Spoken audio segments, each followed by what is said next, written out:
Everyone, today I want to continue the conversation around Azure consumption. So this part 2 is around managing consumption. And it's really important. So we talked about Azure commitments. Overcommitting is a big problem. Undercommitting is also a problem. A lot of times companies will say, well, what's the minimum to get Azure onto an EA or an SCE? And it's really small. It's like $1,200 a year.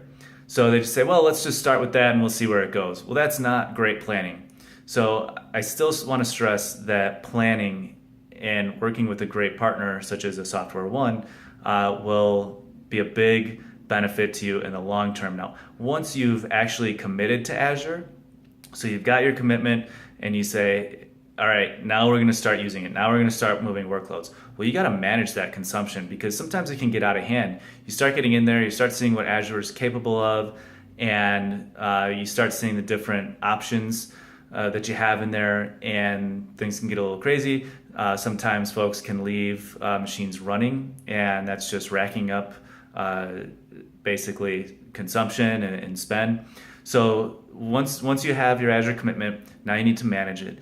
And SoftwareOne actually has a great platform called PyraCloud Pro that includes a cloud consumption tracking module. And right now it's specifically for Azure. So what it'll allow you to do is it gives you advanced analytics. So you define your metrics and you get alerts in advance of that. So as you're approaching those defined metrics, you're going to get an alert. It will give you a customizable dashboard so you can see exactly what you need to see as you need it.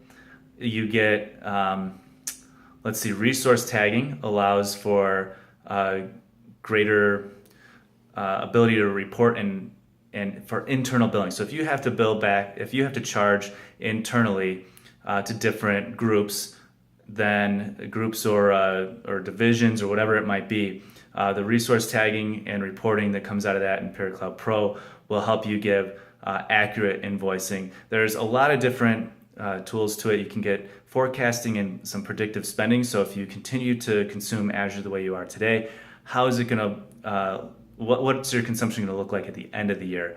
It's really important because you can see well in advance if you need to make any changes, if you need to scale back, if you need to allocate additional budget towards Azure, so you can find out before you get an invoice. Because what happens is when you hit, I believe it's 50% past your consumption or your commitment, then Microsoft starts billing you quarterly in arrears. And plenty of companies get an invoice from Microsoft and they go, hey, we paid for Azure, we had this commitment, but they don't realize that they've just been going hog wild in Azure and they've overcommitted or they've overconsumed their commitment. And that happens a lot with companies who just say, hey, let's just get started. Let's spin up, let's just start with the minimum commitment that we need. So make sure that you are actually managing your Azure consumption because it can get out of hand pretty quickly. While there are companies that are overcommitting, I would say there's probably even more companies that are just not managing their consumption. So take a look. I'll include some links to PyraCloud Pro and PyraCloud in general in the resources below. I hope it's helpful. If you have any questions or if you have anything to add, please go ahead and leave them in the comments below. Thanks so much.